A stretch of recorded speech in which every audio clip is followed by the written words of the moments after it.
All right, and we are live. Hey, everybody, it's Jason Blaha here, just sitting here drinking my morning coffee, looking sexy as hell as usual. And hopefully, we get plenty of people in here. Make sure that I remembered to make this live. Did we make it live? Yes, we did. Gives me the option to change it now if I forget, though. That's beautiful now that it's started. So that's a good thing. I'm going to take a minute to let everybody get in here. As soon as people see it, they'll start rolling in. I'll run it for a while, though. It's only 5:30 in the morning. We can do this a long time. That's what she said. All right.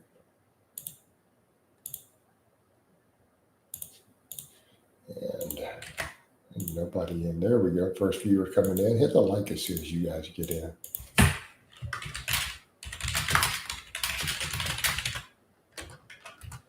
I'm going to make a community tab post, let everybody know that we are, in fact, in here. All right.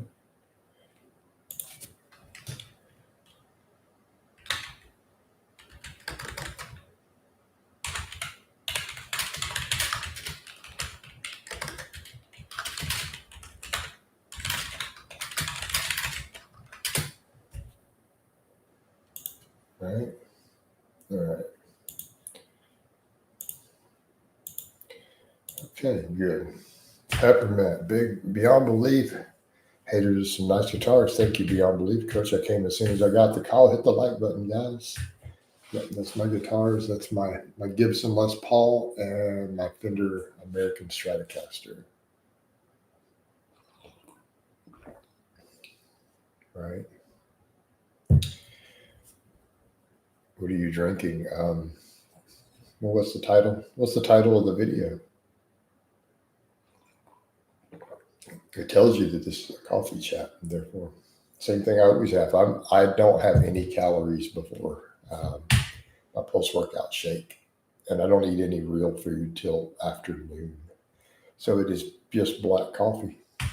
It's just black coffee, guys. That's it. That's what we have in the mornings.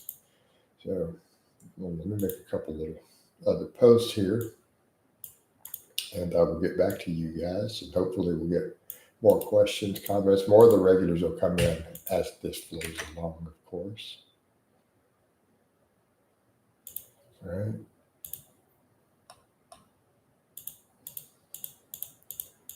Some of these are too long. It doesn't let me do what I want to do. At least not on the computer. All right. Coach, they can't be real Gibson Les Pauls and Fender Strats. You got them in a pawn shop, right? Remember when someone said that? Like, seriously, dude, imagine if I could get Gibson Les Pauls for $700 or $800 in the pawn shop. I'd be making tons of extra side cash flipping them. Buy them for $700, sell them for $1,500, $1,800 2 days later. Right? I'd just be running a whole chain of them on Facebook Marketplace. I know, right? Like, please let me know what pawn shops will sell me a Les Paul for $800. Get real Gibsons, please. I'll be flipping those hoes. All right. Well, Fender Strats can get pretty cheap. It's just that that's not a cheap Fender Strat. Like, I've shown the head piece on it. It's like, I got it cheap though. I got it for $1,800, which was an absolute steal.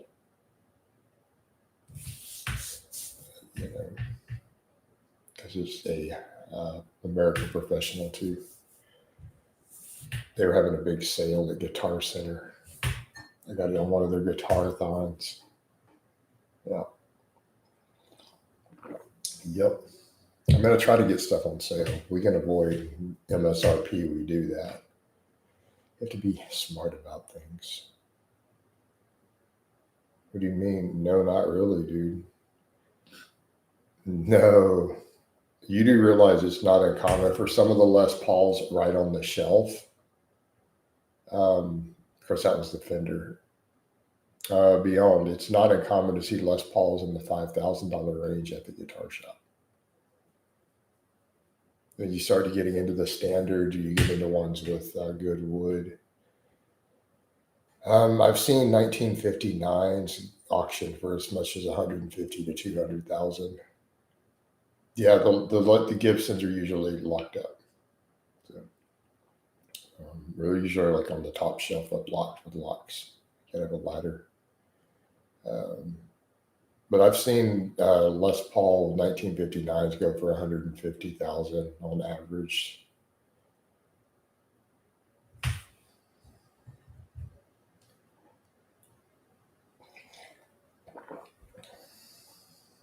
You know? But think about what you get for your money. So even Fender Strats can get up, close to 3 depending on certain features. But that's just a regular American Professional too. It's worth usually about 2,000 is normal. 1,800 to steel. You know. Yeah. But I mean, look at it. I mean, look at it beyond belief.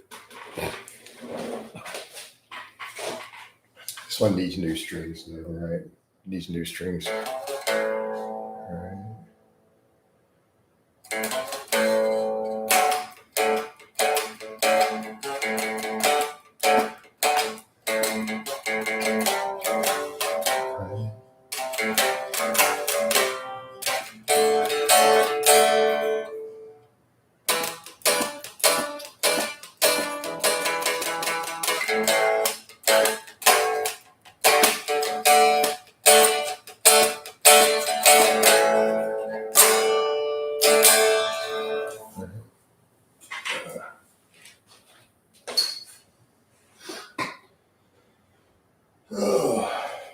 We're still waking up though. We need more coffee.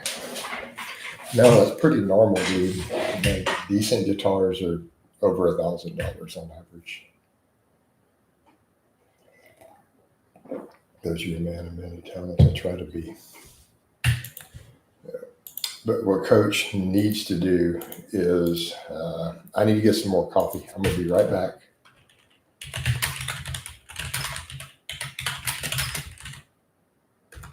It's on the agenda. We're going to train. It's a training day.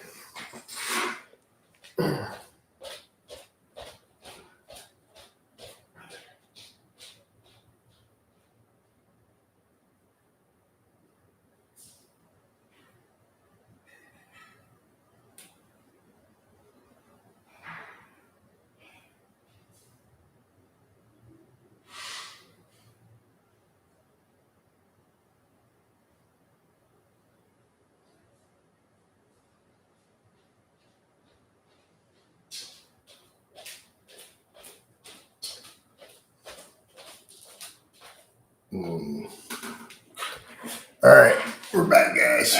We got fresh coffee. We got to get fully caffeinated. I already did a client sheet. All right. I did one client update already before we started the chat. So yeah, that's pretty much the agenda, guys. That is what we have going on. For the people on Facebook, they don't know I'm on YouTube also, so they have no clue who I'm talking to. I rarely get people on the lives in the Facebook. Sometimes I'll get 2,000 views after, but they're just, sometimes I get 100 comments, sometimes I get 0 on the Facebook ones.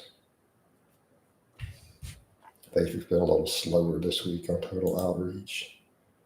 It does that in waves, like I made the bonus, extra cash bonus a week and a half ago.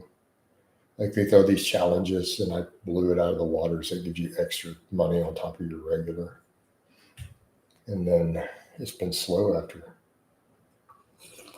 A little slow.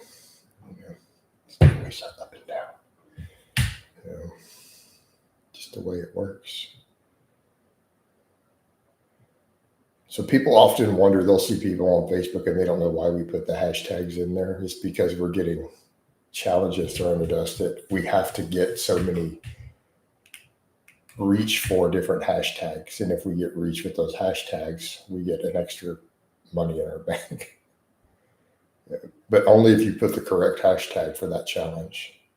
So that's where a lot of those people can't figure out, why are they putting these strange hashtags? all under people's posts when you see the creators, and you'll notice they all do the same ones. Everybody does at the same weeks. That's why. What's up, guys? Well, this is like a whole different world to me, Coach. Right? Yeah.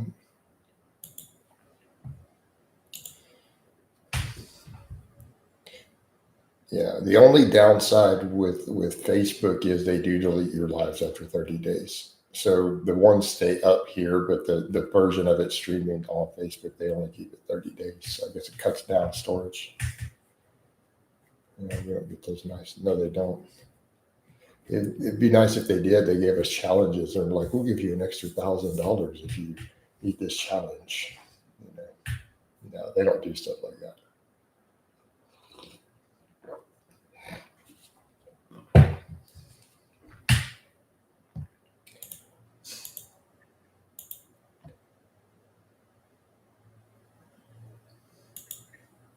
Although apparently, even when I chat with other people, I've always gotten a higher payout per view than other creators.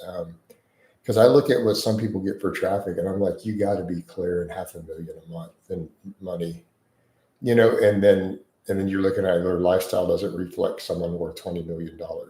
You know what I mean?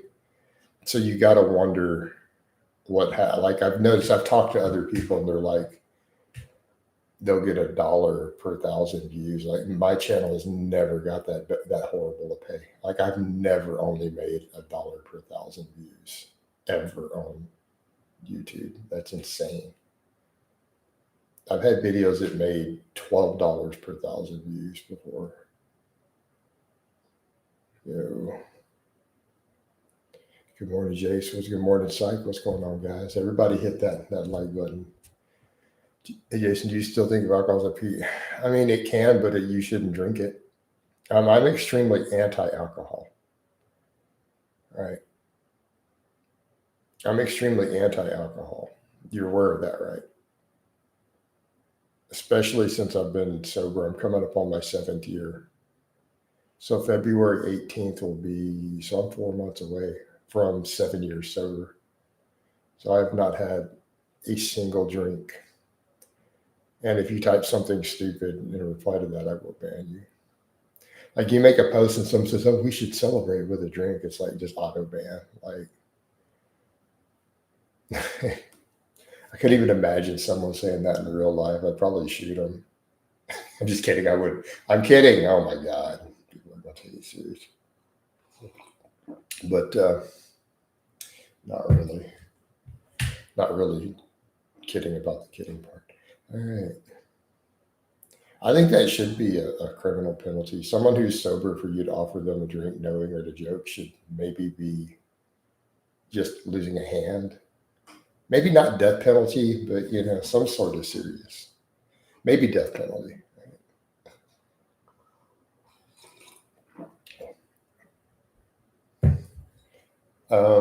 Beyond, are you promoting alcohol? What do you mean? What's your go-to drink? Are you promoting alcohol on my channel? No, I'm not interested in Islam. However, I do have Muslim clients, and I'm very aware of their positions on alcohol.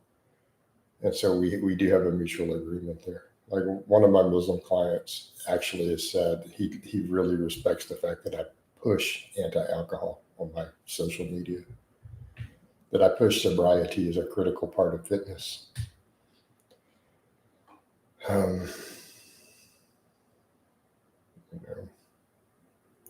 For his viewpoint, he said that he basically put it as, even though I don't have his belief, he said in his view, that's doing God's work. Right?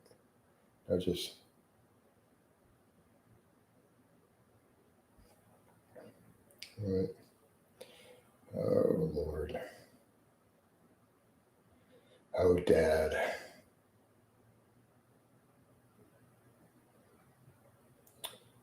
But, it's another reason I don't drink. It's a good point, man. When I used to drink, every woman was beautiful when I drank. There was no such thing as an unattractive woman under the influence. They didn't even exist. All right.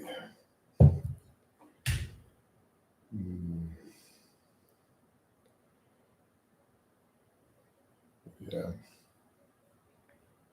I vote for Beyond Belief. Well, no, I'm going to find out if he's promoting alcohol. Because if he's promoting alcohol on my channel, that's an auto ban. You know. So that's why I asked him a simple question. Are you promoting alcohol in my channel? Because if you are, then I'm going to ban you. Yeah, he can, exactly. I mean, as long as he's not going to promote it. Okay, all right, fair. If we were to just do one bicep isolation exercise per week, would barbell curls be the best choice? I mean, they could be a good choice, Benjamin. I think you guys get entirely too caught up in best. And I think this is a point that people need to consider when it comes to research. Let's take a real let's do a real evidence-based answer by extrapolating all the available data. Right? Once we start doing multiple sets to failure, these ideas of best exercises for a muscle group are just not a realistic thing. Because as volume goes up and proximity to failure goes up, all exercises start producing pretty similar muscle growth.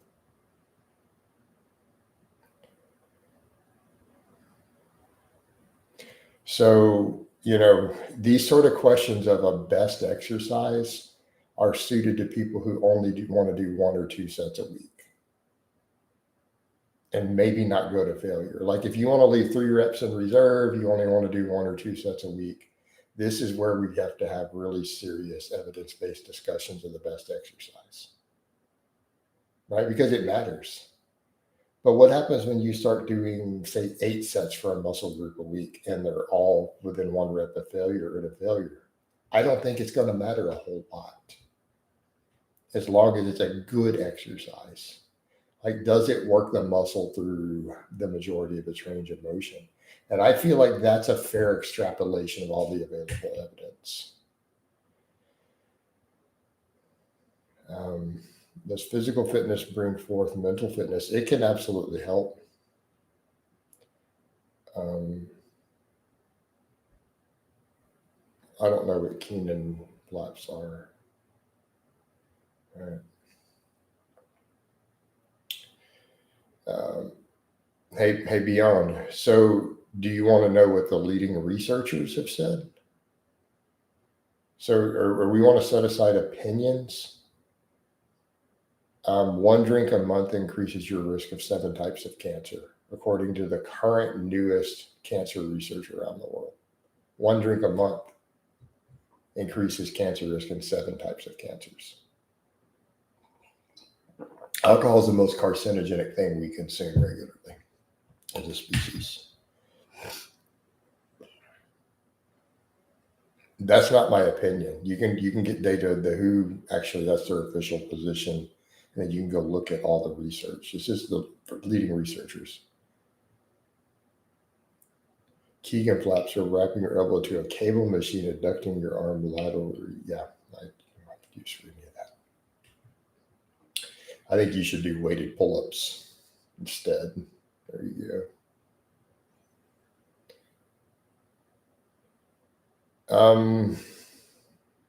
Hey, Benjamin, this is a quantitative question. So in any amount, you see the problem with the question?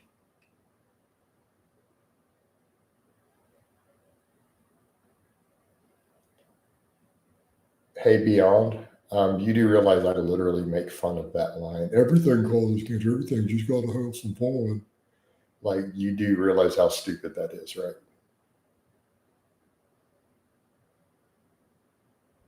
No, everything doesn't cause cancer. Like, you've just outed yourself as a very low IQ individual with that line of reasoning, or as an alcohol addict, or you've outed yourself as an alcoholic who's incapable of using logic due to your addiction. So which one is it? Like that's a horrific chain of logic.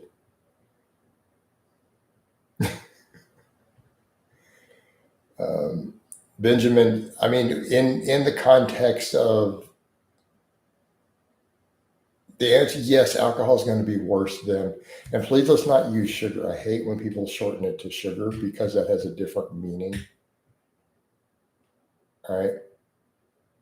The clinical term sugar is not the same thing as the layman term sugar would be sucrose. Like this is what we call sugar, the specific substance. But sugar is a clinical term itself is a wide variety, and it's not, and most sugars are not a problem at all. But yeah, refined sugars and saturated fats are the worst foods that we eat, but alcohol is objectively worse based on the data. Yeah. But it's not really a food, is it? All right, beyond belief, you're justifying consuming alcohol because everything causes cancer. People are asking for a vote. All right. We gave you a stay to see if you behave. No, beyond. No, alcohol isn't a sugar. No, not even remote. No, Carter. Biology fail. All right, beyond belief, you not understand the stupidity of the chain of logic. Think about the chain of logic that you just gave. Everything doesn't cause cancer. Everything causes cancer, so just do whatever. That's along the lines of we're all going to die one day. So I need to take a depressant, addictive poison. I'm going to say right now, if you think that alcohol is required to have fun, that I think that you need to go get into Alcoholics Anonymous. Like if you really and truly believe what you just wrote, then that's the signs of alcoholism.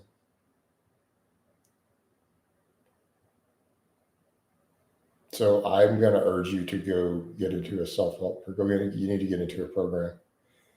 If you actually believe that alcohol is required to have fun, then you're an alcoholic. You need to go get into a program.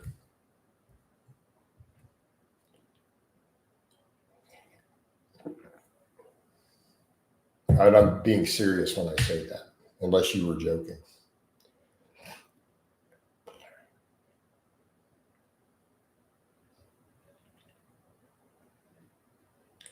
I know I'm not going straight to the band, guys. I'm trying to discuss with him for him to understand that he's coming across as an addict.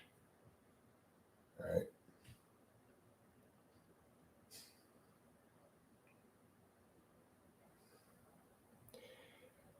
And I think it's interesting when you look at the stats. Like a lot of people act like not drinking isn't normal, but the demographics show that it is. A lot of people are unaware. 30% of Americans are completely sober and don't drink alcohol at all.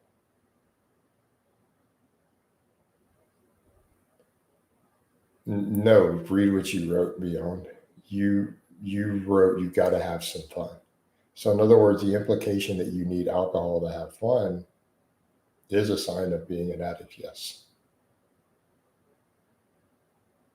Like if you say that you can't have fun without alcohol, that's a sign of addiction. It's a lower level of addiction. But that's the thing that 2 weeks, you have to have that every 2 weeks. Well, now we're definitely an addict.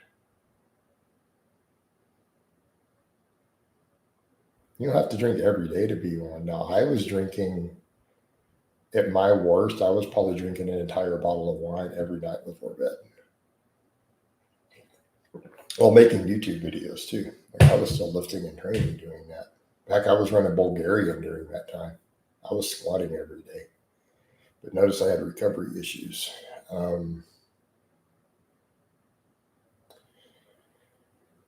Right? Because I was putting a literal poison into my body every day. Lo and behold, it could be harder to recover from your training. when you were consuming poison every day. My working hypothesis here. I think Beyond's coming from a good place and needs helping. That's why I haven't banned him yet. Hey, Coach, what's up? Yeah. Because it's normalized doesn't mean it's right. There are neighborhoods where it's normalized to smoke crack. Just an FYI. But no, actually, a third of Americans, like 1 in 3 Americans, don't drink alcohol at all. I think a lot of people were unaware of that.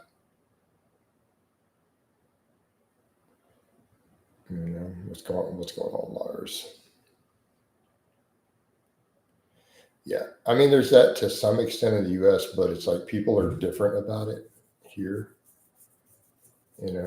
Yeah, they drink more. I will note, having spent 3 years in the UK as a native Texan, and I tell that to Texans here, and they don't believe me, and they're like, no, people in the UK drink way more than they drink in Texas, and people are like, oh, there's no way, it's not possible, and I'm like, they drink way more. And then you want to see Texans I'm like, check this out. The bars are still open at 3 a.m. You can walk down the street intoxicated in the UK and they don't arrest you. And people are like, what? Like, that blows minds here. They're like, wait, you can walk around drunk in public. I'm like, yes, you can be drunk walking down the street. You don't get a year probation for it or anything. They don't throw you in jail. You don't have to go before a judge, Like, public intoxication is illegal here, by the way. And people always say, the states, no, Texas. We don't have American laws. Yeah, you can't drink in public. It's in designated areas. It has to be private property. So you can't have an open container on a public street.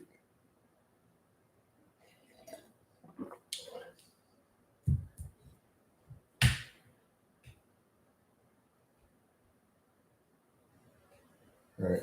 UK is a strange place to throw someone in jail for a bad tweet, but don't mind being drunk in public, right? Of course I support it, Carter. Keeping in mind, let's think in terms of social harm. I live in a place where everyone is armed. Every one of my friends carry a gun when we're out in public. Every single one of my friends, we are all strapped. So in a place where everyone is armed, you don't want people drunk. This is not a good thing. This is not a compatible culture. You'll go to prison for carrying a gun into a bar, by the way. It's prison time. They will send you to prison.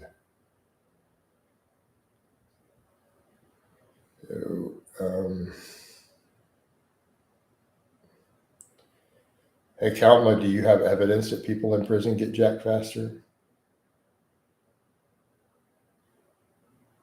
Or is this a misconception you have? Maybe because they're lifting weights and normal people aren't lifting weights.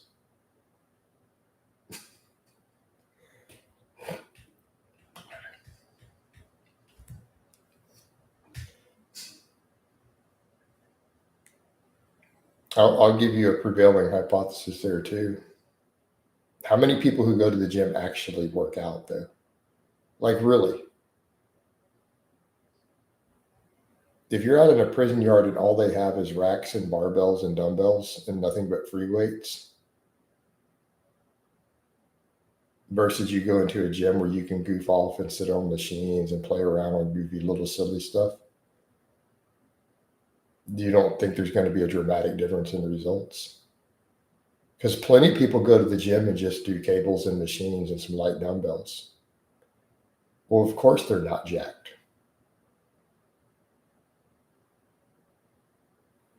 The only people who are getting jacked on machines are guys on massive amounts of drugs. Nobody who's drug free is getting big doing that. Right? Realistic here. And then other dudes are pushing you to actually lift heavier and put weight on the bar. Well, I'd say that's a number one cause. that environment alone. Like if you just trained that way, you would get jacked. I've had clients who've come to me who think that they're training even remotely hard, and I'm like, wow, dude. I just tell them straight up, you're training like a pussy. Like this is ridiculous. This is why you haven't made any progress in a year. What's the best way to deal with aggressive drunk people pressuring you to drink?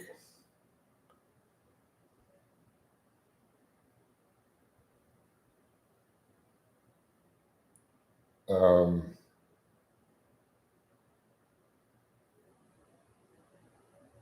Look at my face. I can't cuss on here. I'm trying to not cuss because it hurts ad revenue.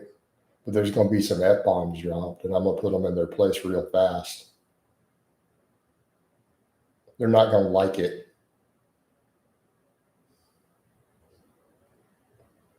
And then I'm going to tell the other people there they need to get their drunk ass out of here. They get them away from me now.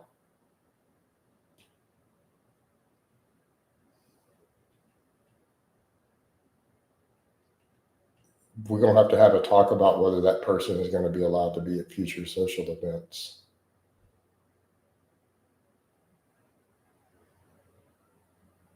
There is no nicely. That's not nice.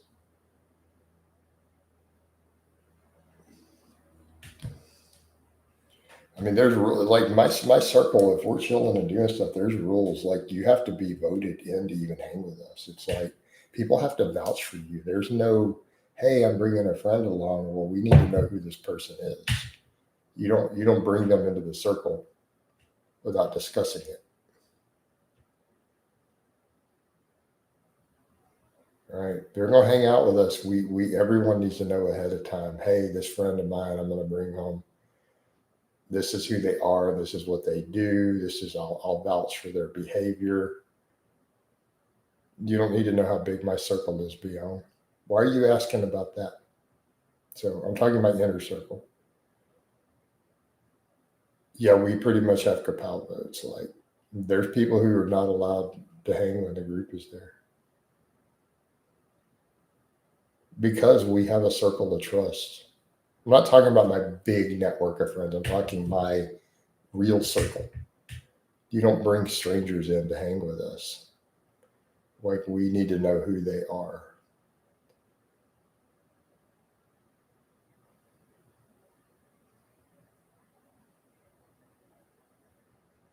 We need to know about them. And the people will ask, hey, is it cool if I bring them? You know? And the same thing, like when we're in the room with the bros chilling, this is privacy. Like you do not discuss anything that we discuss outside the room.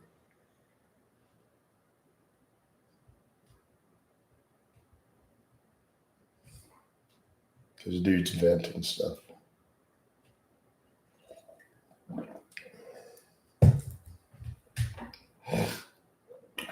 You know, they don't have to be athletes.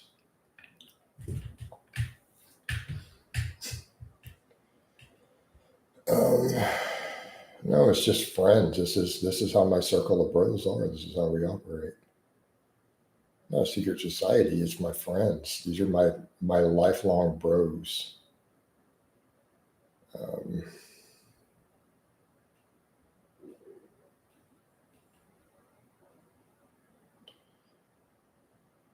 Random house rules in the inner circle. Any groups like that? Why don't you go build groups like that? I mean, there's my circle's got multiple police officers and stuff in it, so yeah.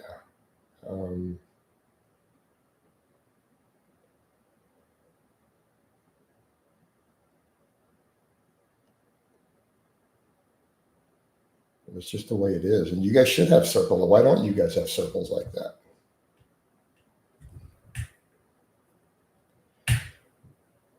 You know, but there's a certain degree of trust. There's camaraderie involved with having circles of friends. Like these are usually people that you have a lot of history with. No, I mean people can be there. People, there's at least one guy who's not allowed at all. And I've even asked one of the other bros, why do you have him in your life? You know, Limitless coach, I'm talking to a new girl and I'm trying to take it with zero expectations. What are your thoughts? I think you overthink this stuff, Limitless.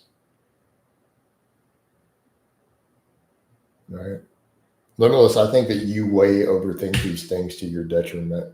Why you got to learn to be chill and just go with the flow, man.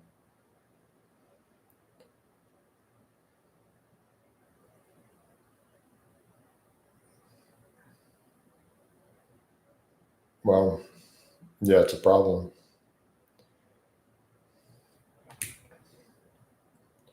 And what do you mean? No, you should have certain expectations. If she doesn't meet certain criteria that you're looking for, then she's not meeting your expectations.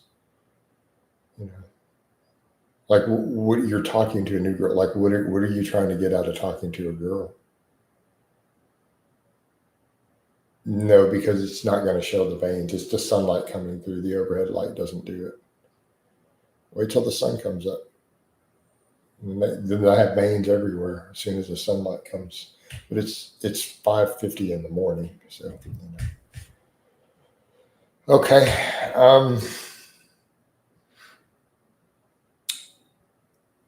You want a girlfriend, but you're desperate. Well, there you're screwed already. So I look past. Let me tell you, as a guy who has a bad habit of overlooking red flags,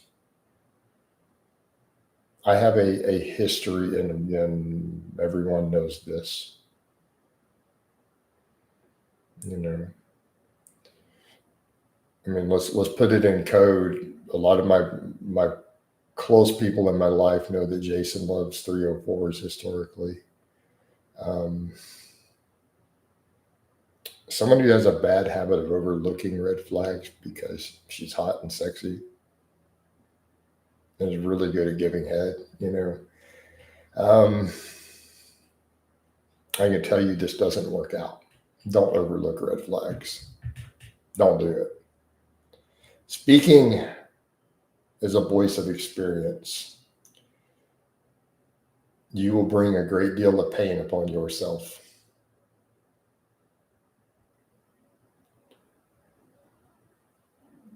Not gonna lie, those things overruled any red flag.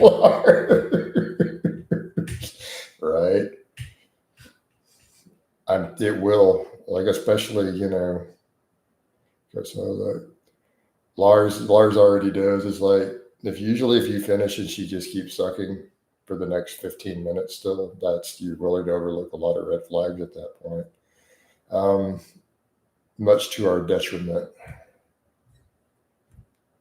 you will do really stupid things.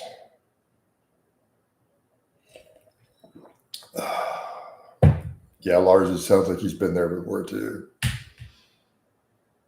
God, I've been there.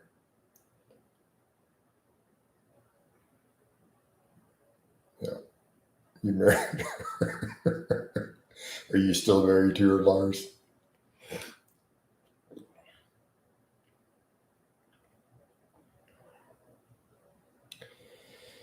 I can't bench 4 plates. I'm a marathon runner. But we need to work on fixing that. We need to get your bench press up if you want a girlfriend.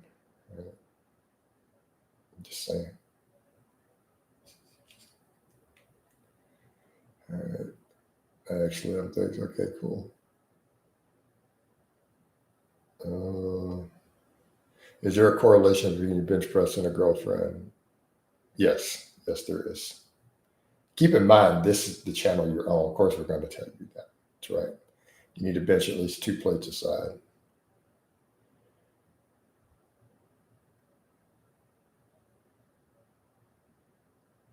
Shalom, I hope that you're kidding. I have friends in the gym who requires me to play video games with them in the middle of the night. No, no, you need to cut that nonsense loose. What requires it? Yeah, get new friends. All right.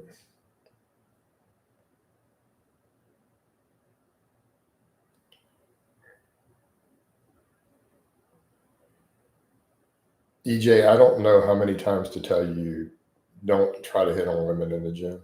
I don't play video games at all anymore. I think that I've been very clear in my position on video games, guys. They destroy your productivity as men.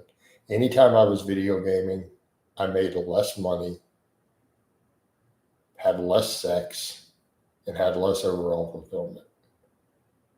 I can very clearly plot that. I tended to only video game when I was already in a committed relationship. Like people brought that up, like, but didn't you do well? I'm like, I was married. Oh, like I was literally married when I started playing WoW. I was newly married at the time.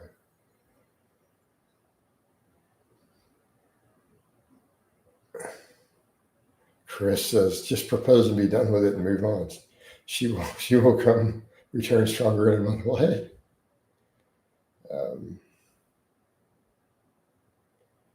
Yeah. No, don't hit on women in the gym. If she's giving you the eye, you can be very friendly and approach if she's making a lot of eye contact, but don't go hit on her. You could try to make small talk. But women are so used to it. So this is the memes online. Do you understand where they come from? So you guys don't know a lot of lifter chicks. I can tell all these guys online don't know many girls who lift. Because if they did, they would be complaining to you about dudes at the gym harassing them all the time.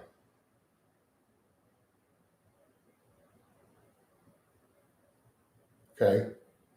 So when you see these memes of dudes get mad because they go to ask a girl, hey, how many sets do you have left? And she goes, I have a boyfriend. Do you know why they do that? Do you know why that's a meme? Do you understand an attractive woman of how often dudes ask her for her number or hit on her in the gym regularly? Do you understand that if she's been going to the gym for 5+ years? EJ, yes, they absolutely do. Stop being an incel, stupid manosphere, red pill guy. Stop. Every girl I know who's a serious lifter, every single last one of them complains about this.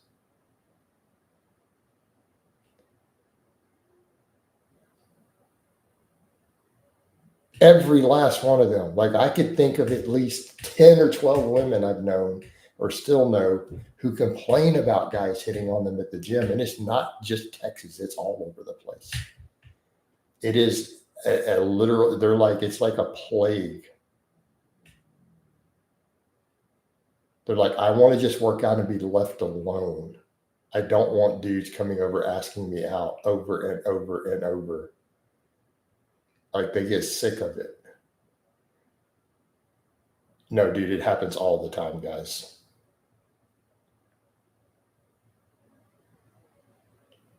So this is a strange thing that there's this whole view by guys that if I even look at a girl, I'll get this and that. And then the girls are like, I really get tired of 15 dudes trying to hit on me and pick me up when I'm trying to work out. Or I'm trying to leave the gym and they're like trying to stop me in the parking lot.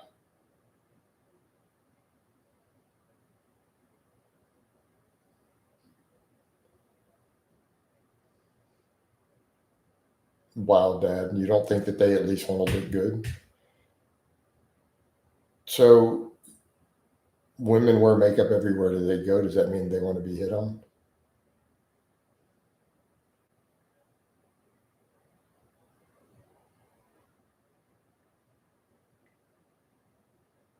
I personally know married women, family members, friends who will not be seen in public without makeup at all, ever. Like I will not be in public without my face on.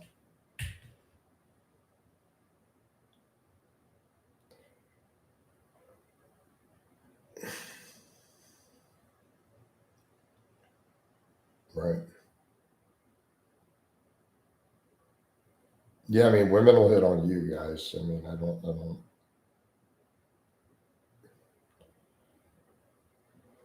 My last major breakup, I shot her down 3 times. 3 times I told her no before I agreed to get with her. Um,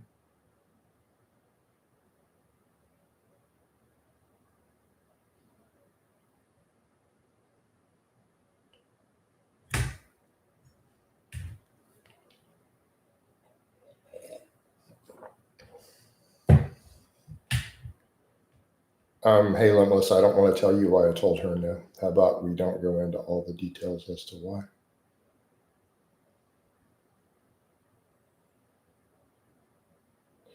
Yeah.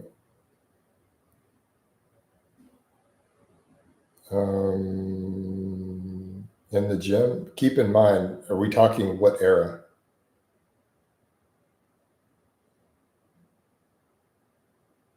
No, psych. I know married women who will not be seen in public without makeup on.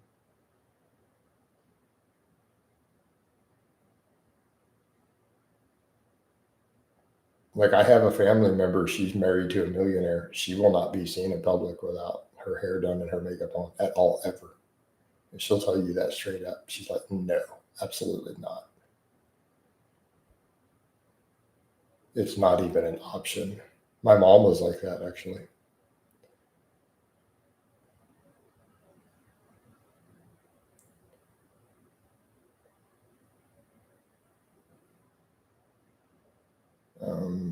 2012 plus. Um, I can't say that I have. Definitely before that, though, yeah. I've been picked up by a woman in the gym before. Like, go back to like 2002, right? Um, One of the benefits of full body is that you can lift more for each muscle group in each workout, right? No, large, it's a cultural thing, maybe.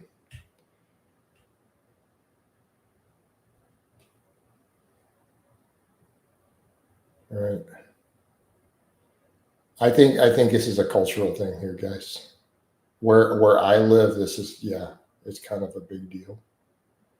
So I think we're dealing with a cultural breach.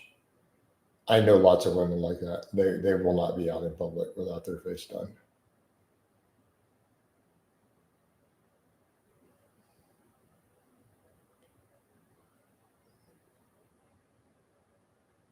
Because as the expression goes, a proper Southern lady is not going to be seen not done up in public. Please note, a proper Southern lady. So this is probably a cultural thing.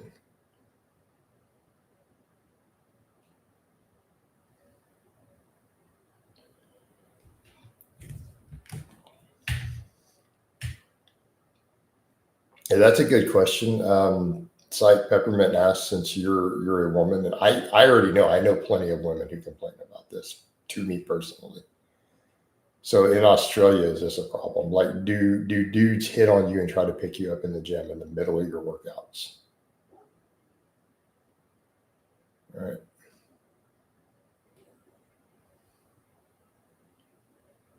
Okay. You know. If a girl smokes, will you draw the line? Yeah, I won't date a smoker per se.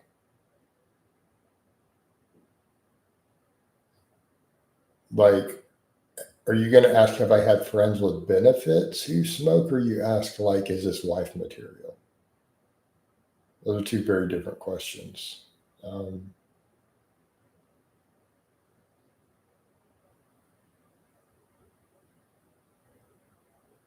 all right. I wouldn't, that's a whole sore topic for me, actually. Um, Unfortunately, a lot of men believe a woman being friendly is flirting. Yeah, a lot of guys can't differentiate with that. Right. Yeah, it's not the offense, it's that they're not at the gym to be picked up usually. Right. And I think that's the frustration. So what I'm telling guys is the gym is a very difficult place to pick up women because most of the women who are there are annoyed by it. It is extremely difficult. It is one of the most difficult places for you to pick up a woman. Like, the same woman who might be an option for you in a different setting, it being the gym, if she didn't approach you first, the odds are just really stacked against you. And I'm just being straight up with you. So just stop, leave them alone and let them work out. Right. you know.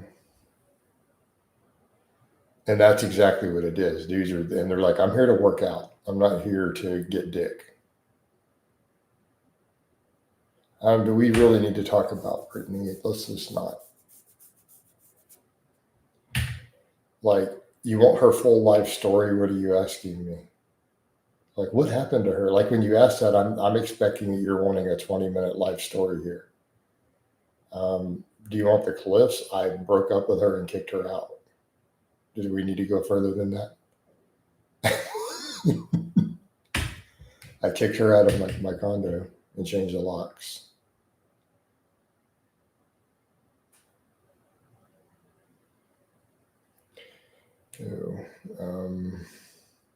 Now, I'm not going to give you her full life story after that. You don't need all that.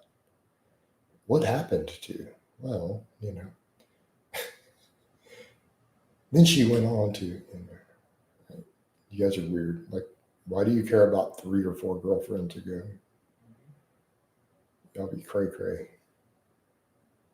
No, I mean, I was with her for 3 years, and she was in my videos. We worked out together and stuff. That was the one who I used to do push presses with her squat bar in between sets. I know. I don't know why you guys care about all that, though.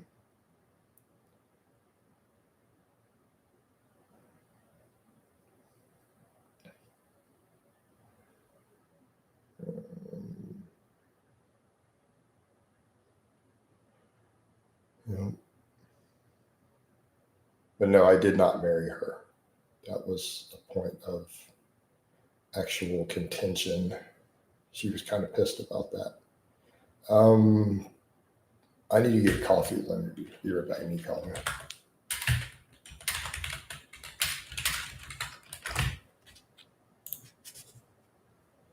Need more coffee.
All right, we're back. Jay Cutler mentioned in the short that he squatted 700 pounds at age 19. Do we have any evidence of that?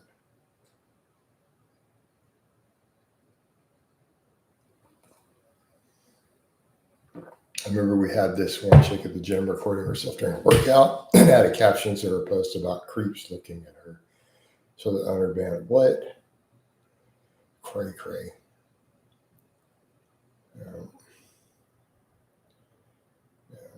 Well, it's kind of funny. Like, people mention Brittany and they're like, she did hair. Actually, she had an MBA and chose to do hair.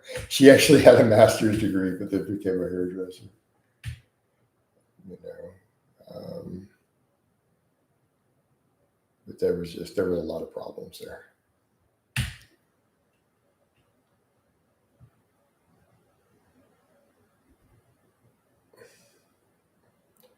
That was a whole fiasco, by the way. I had people later apologize. So I had the whole story of how we met, and then I found out it was a group effort to set me up with her. It was a whole circle of girls decided that her and I should date. And they all set it up for us to meet and be a couple. And I didn't even know. I thought it was one girl who I was casually dating who handed me off to her in the middle of the day, invited me to her house, cooked a steak for me, and goes, "Hey, my hairdresser's coming over." And all of a sudden, there's a girl sitting in my lap giggling while my friend's doing her nails. Oh, I found out last year. I didn't find out till last year. I was hanging out with a friend of mine, and we went out for dinner and getting some barbecue and stuff. And she confessed to me. She confessed to me. We set that up. I'm like, "What do you mean you see?" Like, "I'm sorry, we didn't know how toxic y'all were going to be together." It was years later. Like she said, I'm sorry, I was part of it. Like, "What do you mean?" She's like, "I talked you up to her." Like, "You did not. You did not." She's like, "Sorry, dude. You know." Like, look, we all had this conversation. We decided, look, Jason's single. He just got divorced. He's partying too hard. Like, he needs to just have like one pussy. And we thought y'all would be a good match. This is what she told me. And I'm like, "You did not do this." She's like, "Yeah, we totally did." And she told me everyone who was involved. Like, it was a team effort of women who set us up together. Yeah, ridiculous. It was ridiculous.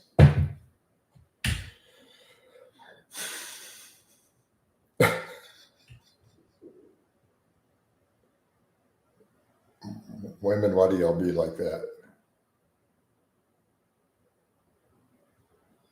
That'll probably have psych laughing. Women do that, man. They do these matchmaking, you know. All right. Original line we got Glocks. Why would Glocks be banned anywhere in the States? That doesn't sound constitutional. That's going to be thrown out, EJ. If that's someplace banned Glock specifically, that is going to be thrown out, and they're probably going to be sued, whichever place tried to do this. That's going to be completely, yeah, dude, that's going to be thrown out. Why would it be as a state? I mean, keep in mind, it's only a matter of time before the Supreme Court overthrows California's gun laws as it is. It's only a matter of time.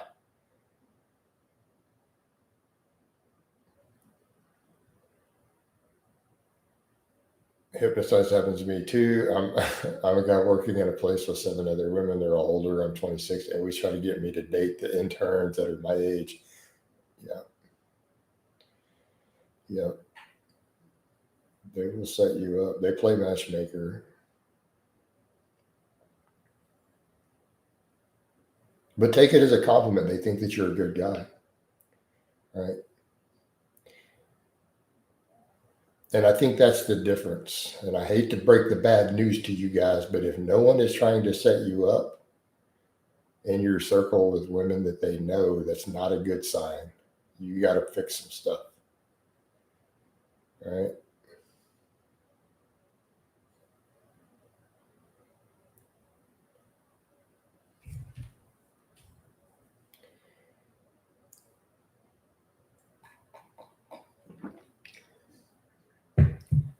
But the friend who originally was the main head of setting us up,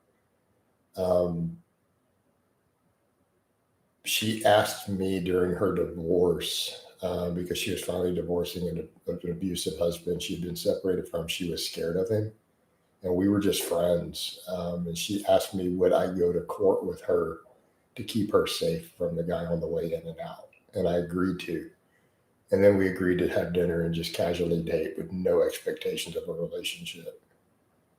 Like, but she approached me as a friend and said, "Hey, I mean, will you come and just like make sure I'm safe?" I told her, "Yeah, I mean, that's cool. We'll do that."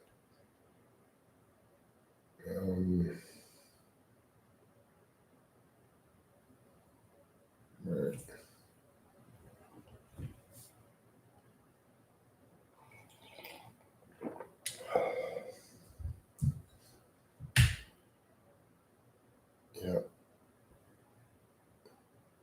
But I always got stuck in that role.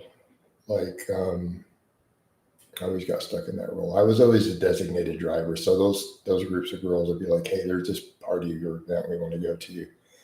Will you take us and make sure that we're all safe and no one rupees us or whatever? So I'd show up places with 3 girls, 3 or 4 girls with me.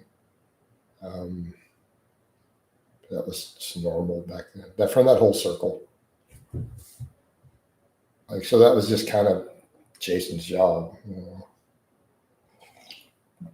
Some bikers go for abuse kids respect coach. In your opinion, do you think overall marriage is good or bad? I'm very pro marriage, actually. No, I think marriage is foundational for society. So I'm definitely not a red pill. Dude, the red pills are a bunch of incel ass loser virgins, honestly. Like I can't. I just can't. I just can't deal with the big toe thing. This is a massive mug. No, he didn't. He didn't try anything, dude. EJ, have you lost your mind? No,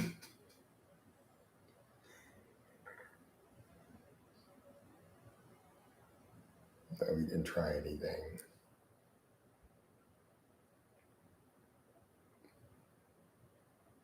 No, no, but she's good. So that friend, she's married with a kid now and everything. Yeah.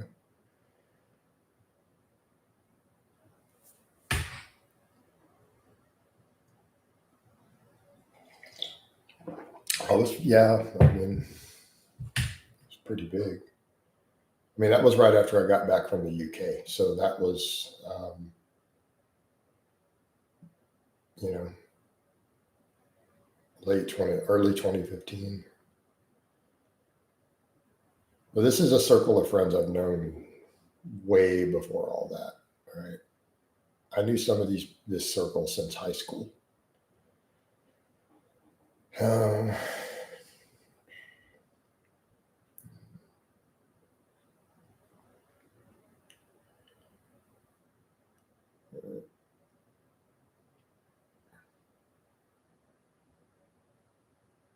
no, I'm not gonna try anything, guys.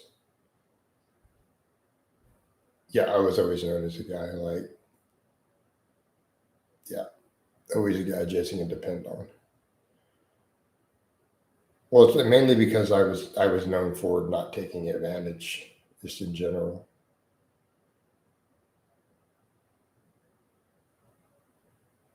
Yes, I'm the guy who, if a girl was too drunk and she came on to me, I would take her home and tuck her in with her clothes on and with a puke bucket on her couch to keep her from vomiting on herself and, not take advantage while she was drunk.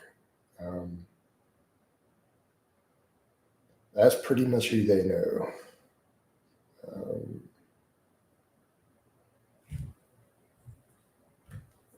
you got to have rules, guys. You have to have a code of honor.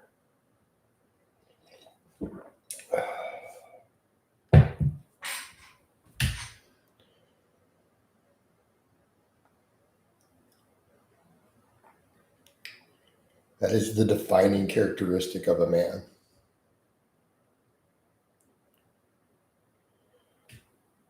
Right? You have to have a code. You have to have a code of honor that you follow.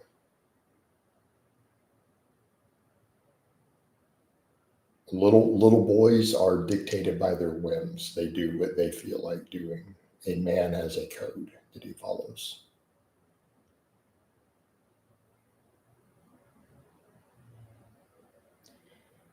Because otherwise, left to our devices, setting aside the weak men. Let's set aside weak men. Stronger, higher testosterone men, the men who build society. Left to our own devices and our whims, all we would do is the 2 F's. And I'm trying not to drop F bombs. So F and fight, that's all we would do. That our whole life would be built around that. If we never develop a code of honor to shackle the savage beast. Right?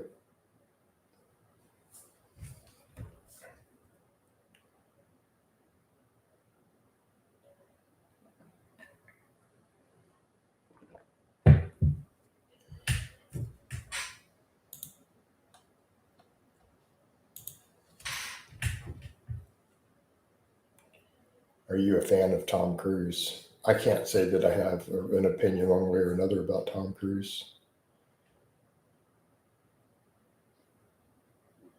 You remind me of a quote from True Detective where the guy's keeping bad men from getting through the door. Well, I mean, that's the job of all men, is it not?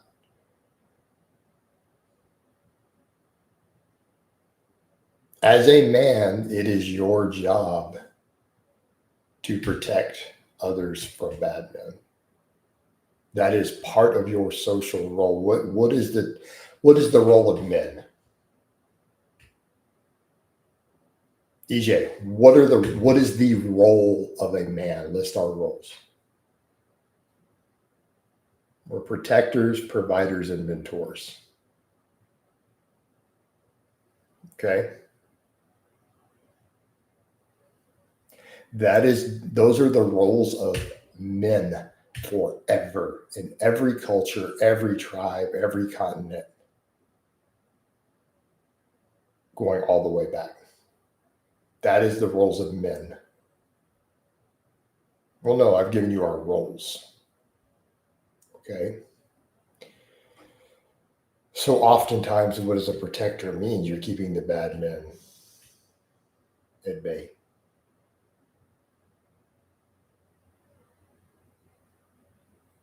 You're protecting your circles, your tribe, your society, your community.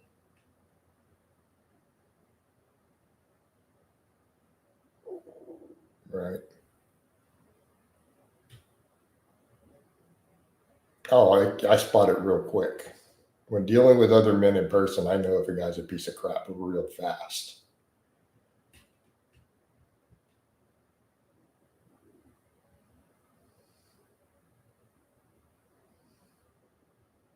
You know, real quick. You can see if they have any code of honor real fast. You can see if they're I got a drink to have fun. Like, yeah, dude, I already know. I know everything I need to know about a man from that mindset in person. It's harder to read online. I know everything I need to know about you.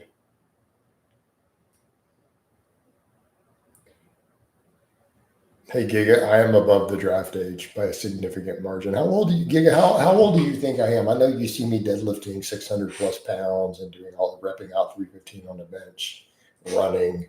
How old do you think I am?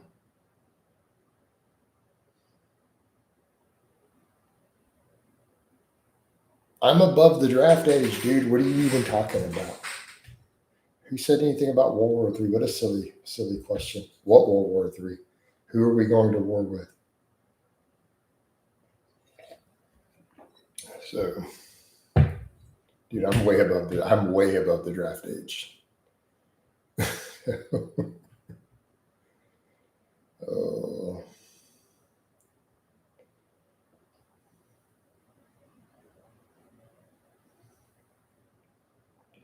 No, EJ, I'm like that in person, dude. No, I don't think World War III is imminent at all. You guys are kids. Okay, I can tell that you're kids. All right. You do realize that this isn't new. You're aware. I'm about to turn 49. I can tell you that my entire life, my entire life, everyone thought World War III was about to happen every single year since I was a small child. Okay. World War III has been imminent.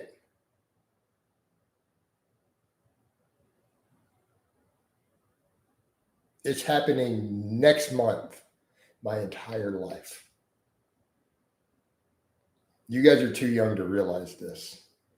My parents said, "Oh, yeah, it was the same thing." You know, we all thought World War II was coming 60 years ago. World War III, I mean. Like, do you not understand that? Also, the end of the world is coming. The apocalypse is coming. The rapture is coming from the Bible for 2,000 years. It's happening really soon. Okay. Same with global. You're right. Like, do you people not understand that this is the way people think all the time? It's always happening really soon. Always.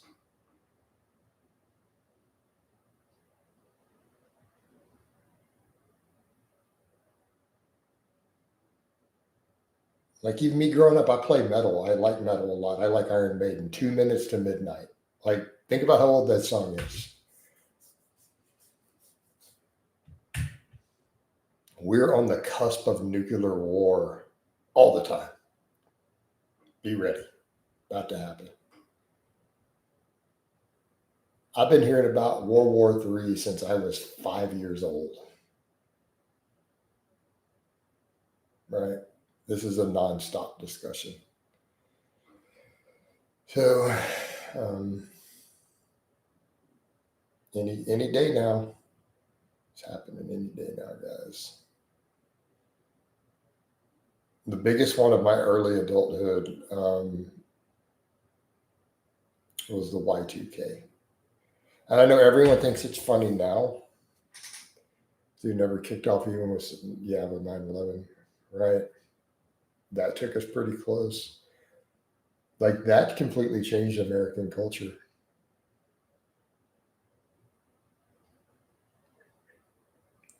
Like, so for me, I mean, a perfect example.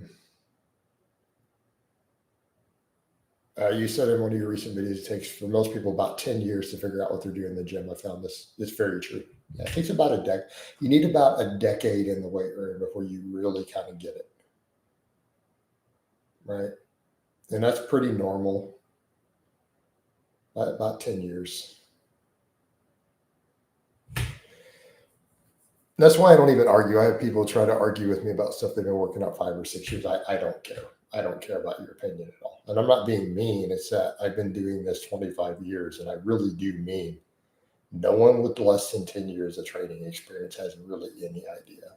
They really don't get it. They don't understand what they're doing. So when someone's been working out 5 or 6 years and they try to critique me or argue with me, I'm just not interested. Like you're still in kindergarten.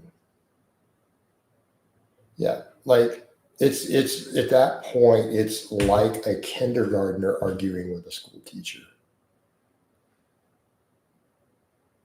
And they feel just like the kindergarten believes this 8-year-old believes they have a good point when arguing with the teacher. They're a child with no experience. Just stop.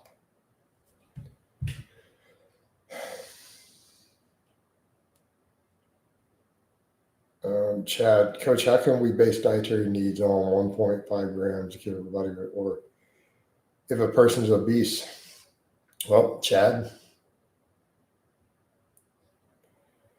I'm going to give you a twofold answer, right? Now, the dietary fat, now that one we could argue, but the dietary fat I was talking about fit people already. This wasn't for the obese, but let's talk on the protein. I love this protein argument, right? I love this protein argument. And people act like it's evidence based. I love people, I'm evidence based. No, you're a dumbass, is what you are. You're not evidence based, guys. So they pull this line of, well, it should be based on lean body mass. I'm like, really? Do you have any studies on lean body mass? Well, no. All the studies are done on body weight. All these studies on muscle growth, hypertrophy, muscle protein synthesis are done on body weight. Number one. Number two, do you know your lean body mass? Have you paid for DEXA scans? Well, no. So you don't actually know your lean body mass. Neither do your clients. Are your clients all getting DEXA scans? So how do you know what their lean body mass is? Number two. So I'm going to take you to point number three. So here's our first 2 points. One, there's no studies on it. Number two, people don't know their lean body mass. They can measure their weight, and which all the studies have looked at. Number three, are we suggesting that a slightly higher protein intake for an obese person trying to lose weight is not useful?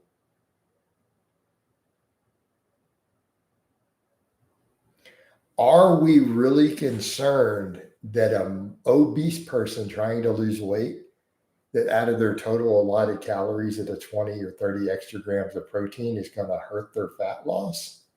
Really? I think it's going to help them recomposition even better. There's my threefold answer. It was close during the Cold War, right? I was stationed in East Germany in '88. I think we were closer to World War III then than we are today. I was 12 years old in '88. And people worry about that now have no idea. Yeah, they're clueless. They have no idea what the world was like. Easy in the '80s, we thought it was inevitable. Yeah, Lars raises the point. When I was a kid, we were told World War III is about to happen. Be ready for it.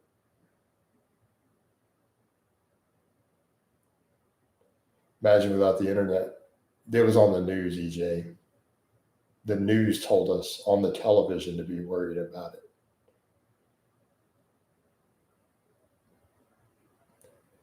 Our school teachers talked to us about it.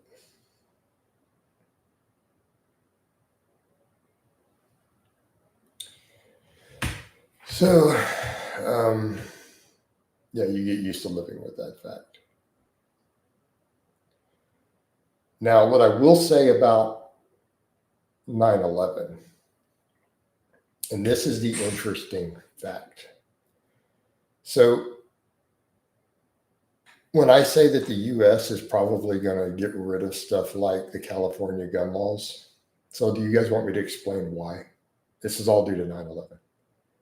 Like, for me as a pew enthusiast, 9/11 was a pivotal event that made gun rights go everywhere. Like, the gun community has so much more power and is more expansive than at any point ever in history in the post 9/11 world.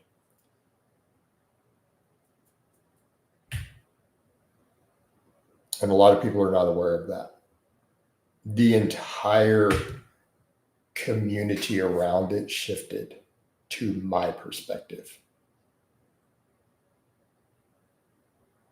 Okay. FUD culture was super strong in the pew world. No. What do you mean, Article 5? So here's essentially what happened. I was one of the very few people to mess with the AR pattern.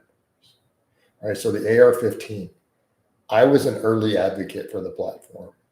It was not popularized yet. It was still a fringe thing. I had one, right? And then my dad and I also had several AKs for clearing out hogs and other stuff on the ranch. So we were on the extreme end. I was on the extreme end back then. Now I'm mainstream, right? Like, going in and even getting my first build custom built at the shop, there were people frowning when I'm picking it up from it, because the owner was one of my neighbors who owned the shop. So the guy who lived across the street from us owned the local shop and range that I went to, and he was a full-time shooting instructor, and he was a massive gun advocate too. So when I went and got my first AR, there were people upset, like looking at it, like angry, like, why do you need that? In the gun shop, while I'm doing my whole background thing and we're encasing it, there were scowls. Why do you need that evil black plastic rifle?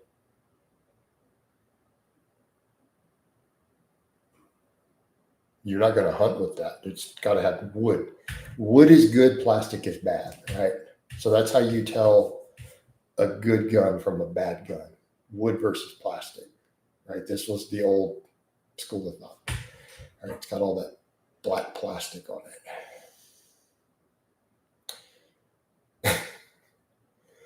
So, and we had way more restrictions back then. But essentially what happened, the whole US went crazy militant. Patriotism shot up. All these young guys went to war. They went to Iraq. Our military expanded massively. We had tons more special forces guys. And when all these guys started getting back out, they were coming back over. That's basically what happened to Vietnam. That's when the AR pattern hit. All of a sudden, the AR pattern went civilian mode back then, but it didn't expand. but it became a thing, right? Due to Vietnam vets wanting the rifle, something similar to what they used. Well, when we had this whole situation after 9/11 and these events, we had tons of soldiers coming back. And they were pushing this out. Like, you had a lot of these guys were getting out and they needed jobs. So they started doing tactical courses and pushing this. And the whole tactical community expanded enormously. Enormously. Okay. And then people started realizing the beauty of the AR pattern. It went from being a fringe thing to America's rifle. Right? Do you think was all-time greatest president? I'm gonna go with Reagan. I'm gonna go with Ronald Reagan. All right, but essentially, what happened after that? And people don't seem to be, people on the other end have lost sight of this. So at that point, because of the open patent nature of the AR pattern, right? Due to the open patent nature of the modular system, no company owns the patent. Because the M16 and M4 are based on the AR-15 pattern,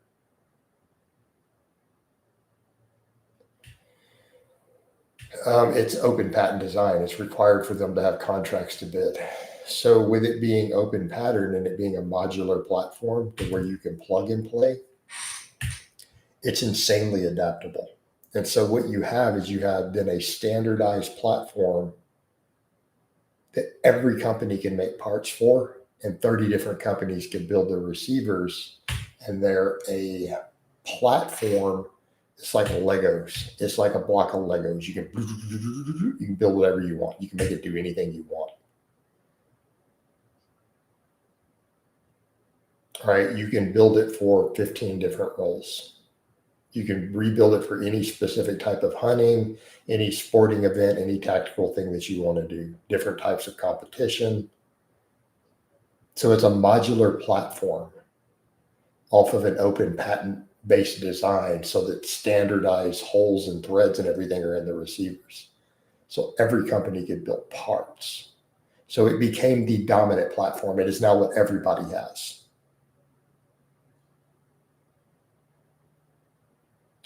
So when people say silly stuff like, well, you don't use that for hunting, really it's the most common hunting platform in the entire country. You don't need that for sporting. It's the most common platform for sport shooting for any rifle in the entire country. You don't need that for home defense. It's the most common home defense long gun platform in the entire country. So when people talk about banning it, they're wanting to ban the single most popular common system because it's a system. Right? Best claw for any vice president. I don't know what that means. Do you think physical money will eventually become redundant, phase out? Probably, eventually. Right. I don't know who the only one to reduce the national debt, but definitely Reagan is probably the best. Want to coach him in the office today, so just log in to say hi and bye. What's up, dude? What's going on?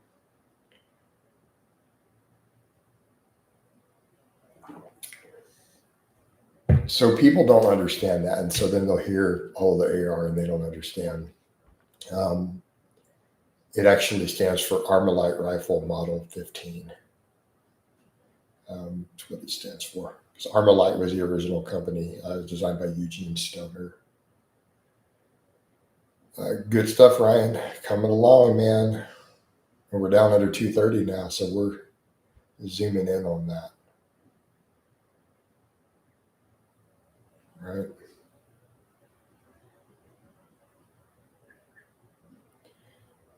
And so, again, a lot of people are unfamiliar with that. They don't even know what an AR-15 legally is. Like, how does the law define it? How does the ATF define it? It's a single piece of metal. So, right, it's a modular platform that you build whatever you want off of. I'll show you guys what I mean. I'll be right back. So for those who don't understand, I would get one. And I don't mean the whole thing. I'm just going to get what the law defines.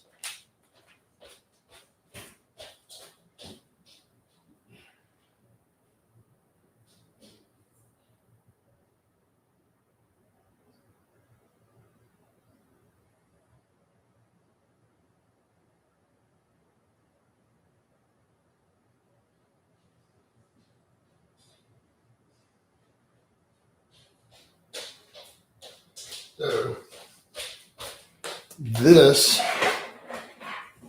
in this box, is what the law defines in the US, the ATF. This is what they define as an AR-15. This is what you have to pass the background check on. This is what has the serial number, right? This part. Because every weapon, if you have a serial number, you can't put serial numbers on everything. You have one piece. Right here.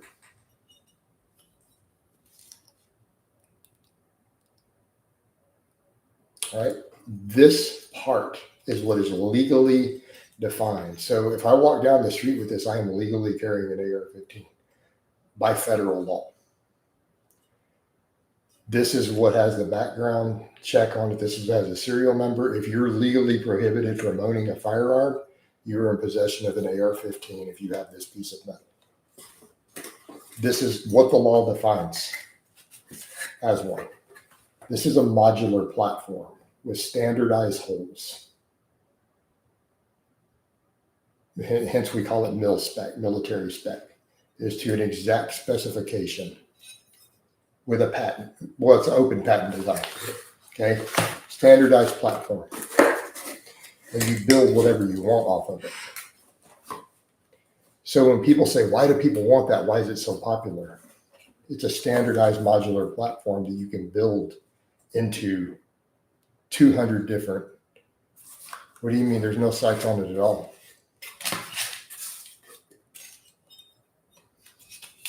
Do you see a barrel? Do you see any trigger mechanism? No. The sights would be way up here. No, see the trigger guard? The trigger goes in here. Magazines go in here. All right. But this has the serial number, all the background check stuff, right? So you have to pass the background check on this piece of metal.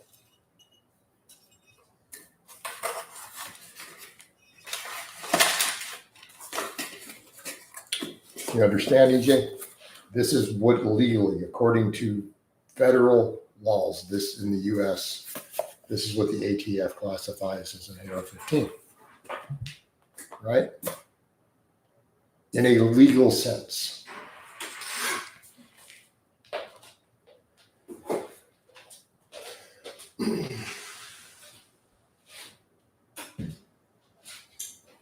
And this would be an example of a custom build. Once see the same part.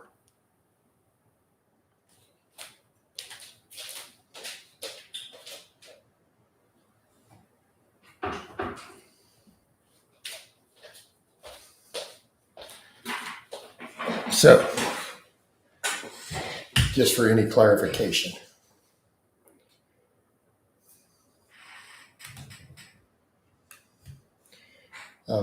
And that's one of my cute projects that I made. It's hearing safe in close quarters, right? You don't need hearing protection to shoot that.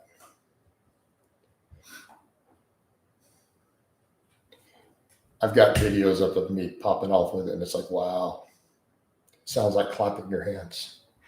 And no, it does not have a suppressor or a silencer. Silencer is not a real term. It's called a suppressor. It's the legal term.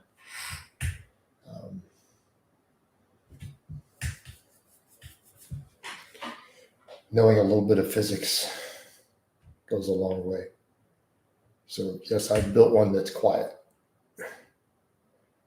It sounds like a hand clap. No, it doesn't even sound like a kapow. Yeah, it sounds like a hand clap. Right?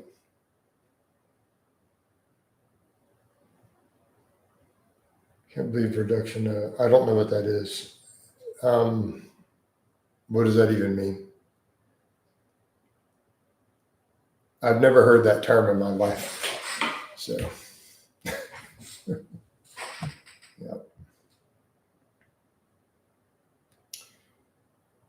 I mean, the sound you make. Yeah, so pretty much. It sounds like a hand clap. I've recorded it and uploaded it before. But it doesn't take a standardized cartridge. It uses 9mm. So I run subsonics in it. So it basically pushes a 147 grain to about 1,050 feet per second, which is just under the speed of sound at sea level.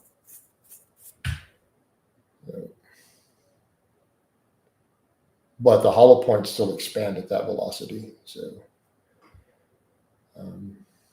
right.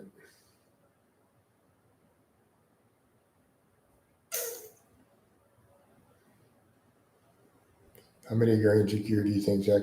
I have no idea. No idea. Hey, Benjamin, why would you think that you could figure something like that out would be the real question.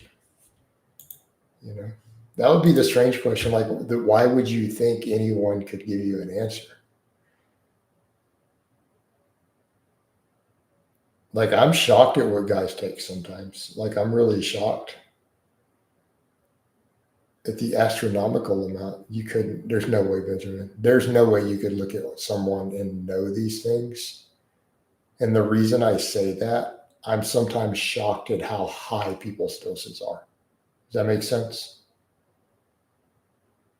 And I don't know. I didn't see how fast his transformation was. Like, you and I do not have enough data to make an estimate. We didn't watch the transformation in real time with data. We didn't see the change in body weight month to month.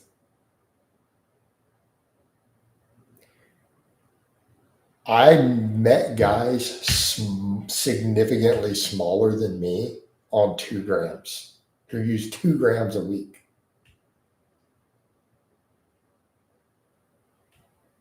Right?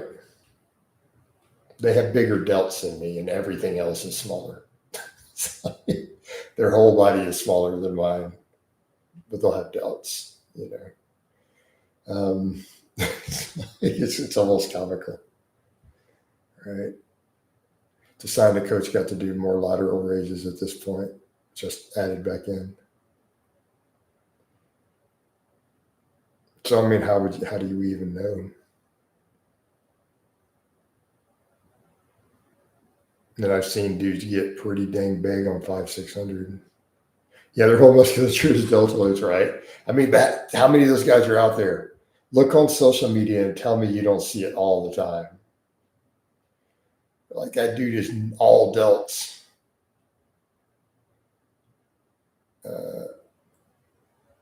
Chad, what are you going to send me on social media? I didn't see something. Your message might have got filtered before that. But yeah, we all know those dudes, right? Who they'd be like on 2 grams and they're all shoulders. But we'll see guys like that all the time too. You'll see dudes who have massive delts and it's like, they're not really big. They'll just be lean guys with huge delts. And then you realize they're 170 pounds, 175. Super lean. Right? That's why people do say, Coach, if you shredded down, you would look monstrous. And I already know that I would. Right? I don't want to do it. I don't want to shred down.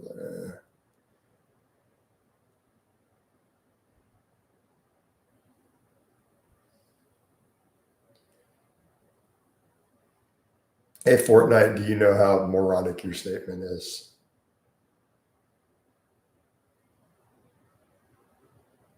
So you realize I have ridiculous amounts of muscle on Jeff Cavalier. How is focusing on time under tension going to strip me down to 7% body fat? Explain this. You realize I could put Jeff Cavalier in my right leg, right? Oh, we all know he's on gear. Okay. Yeah, I mean, you can send it over, Chad.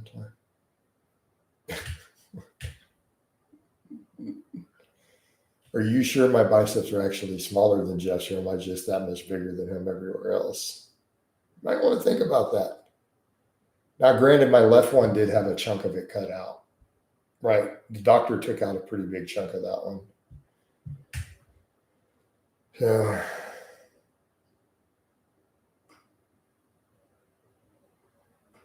they gave a non-lethal. So, Jordan, just because they once considered it doesn't mean that anything's done it. Hey, Fortnite, look at you just going on. Do we want to put Fortnite up for a vote, or I just want to auto kick? All right, guys, Fortnite in here. You guys, are we ready to vote? Kapow, or does he stay? I'm just going to ban him by default if you guys don't vote. Benjamin, I don't feel like telling this story that I've made videos on over and over and over and over and over and over. Flip a coin. Well, if no one's voting, then I'm just going to kapow him. All right. Kapow, and you out of here. All right. So, yeah, take care, EJ. Yeah, Coach gonna take out the trash.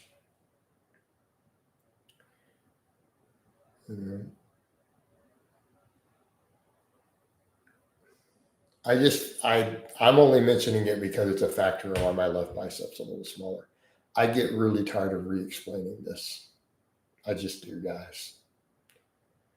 You know, it's been over 20 years at this point. What year was that? Yeah, it's been over 20 years. You know, time flies. I got an infection after my reattachment surgery.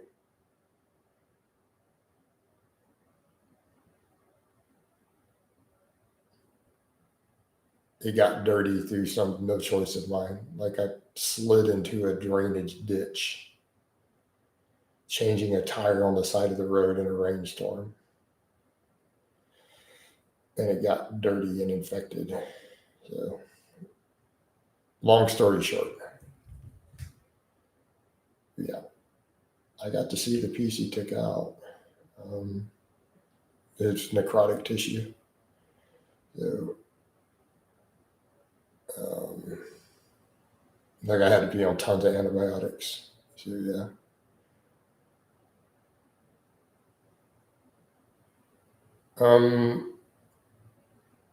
Benjamin, I only drink diet soda in social settings. Right? Like I don't keep it in my house. I don't need it, right? But I'll drink it in social settings. That gets asked every day too, by the way, Benjamin. I feel like that is a question I do answer every day. Sometimes every stream. Yeah, in social settings. I'll drink a Coke Zero or Diet Dr. Pepper.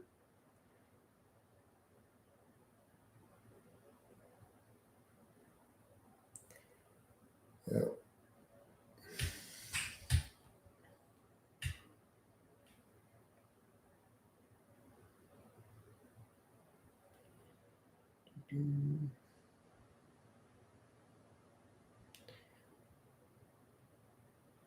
Yeah, but that's kind of one of those where people will be like, well, it's like, well, what do you want me to do about it, guys?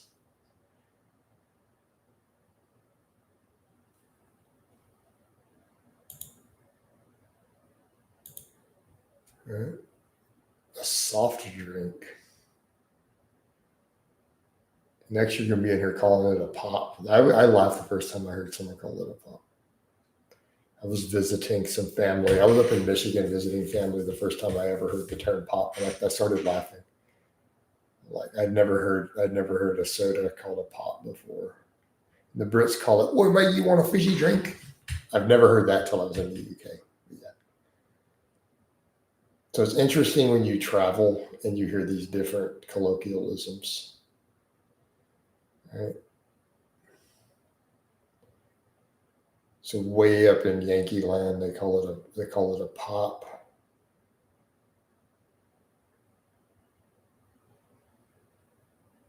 Isn't that some sort of alcohol from the UK?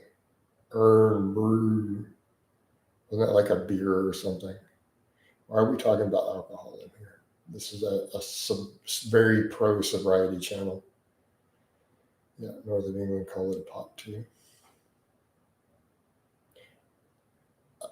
I go with soda as one of the two. Most people actually call it a Coke.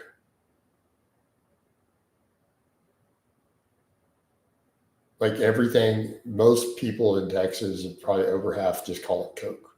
There's all a Coke. It doesn't matter what brand. But soda is also really common. I went with soda because I just thought it was stupid to call it a Coke when there's 20 different brands. It's younger. Out of the two options.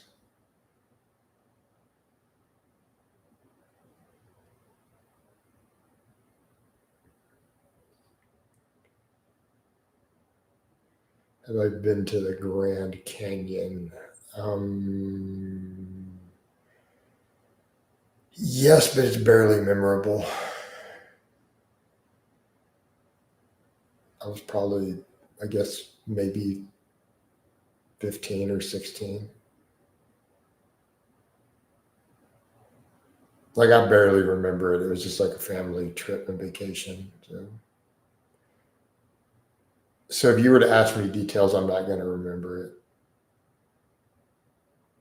It just, and if that's something you would think would be a great memory that you'd have all these memories of, but I vaguely remember, oh yeah, one of our things and we went on a trip. Yeah, I'm training today.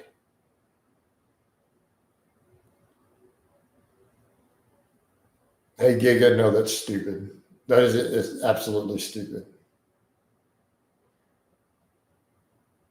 You didn't look it up. No, you didn't look that up any credible source. You read on some weird, stupid No Nut November forum by a bunch of weird ass losers.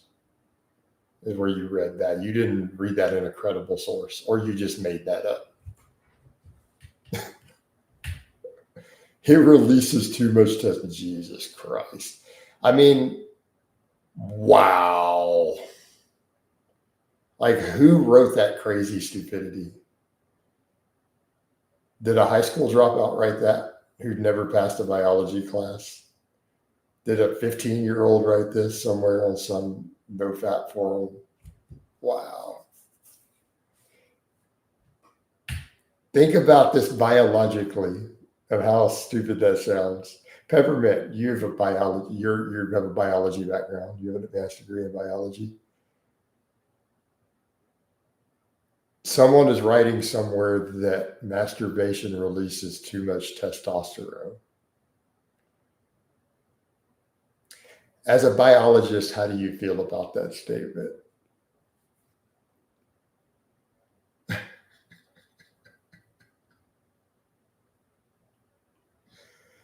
People come up with the craziest stuff. I don't even know.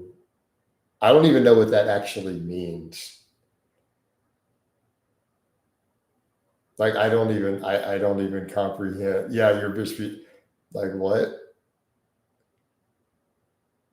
But no, people really say stuff like that. It makes you release what? How?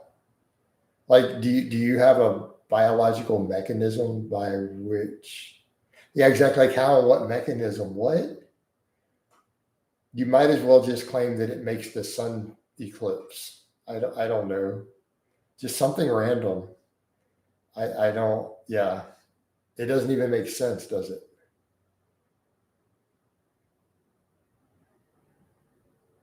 And if it did, wouldn't that be a good thing? So if it made you release large amounts of testosterone, wouldn't that have a muscle building effect? I mean, obviously it can't do it, but I mean, let's say you saw a release of a bunch of testosterone every time you did it, right? Wouldn't you want to do it 3 or 4 or 5 times a day to gain muscle at that point? It doesn't do it, let's be clear. But if it did, it would probably be mildly anabolic. And I've heard that argument made, by the way.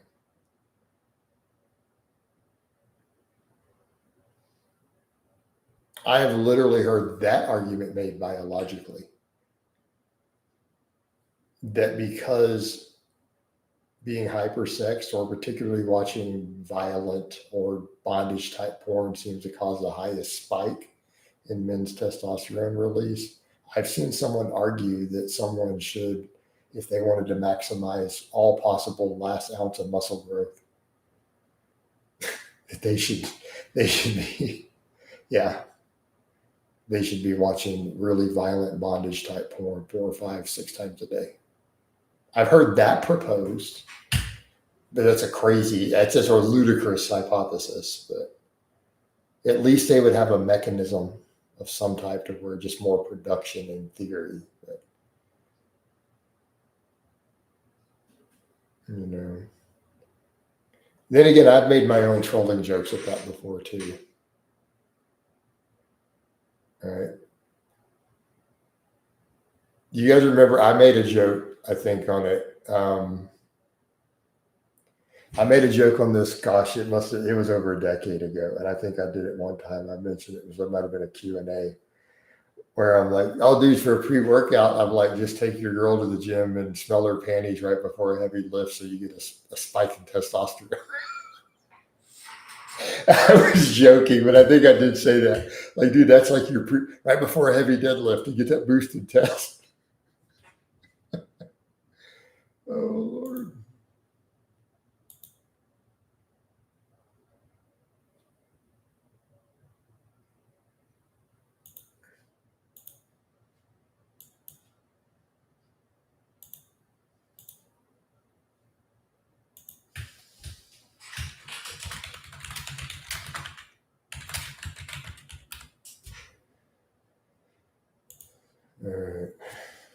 All right, guys.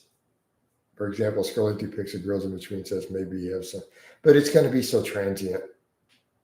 All right. It's going to be transient.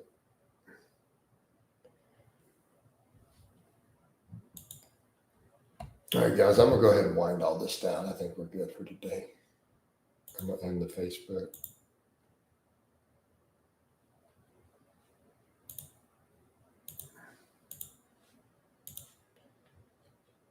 All right. But the problem is transient shifts in testosterone are not linked to more muscle growth, so it's really irrelevant. But yeah, guys, I'm going to wind it down. I love you. Catch you guys and gals next time.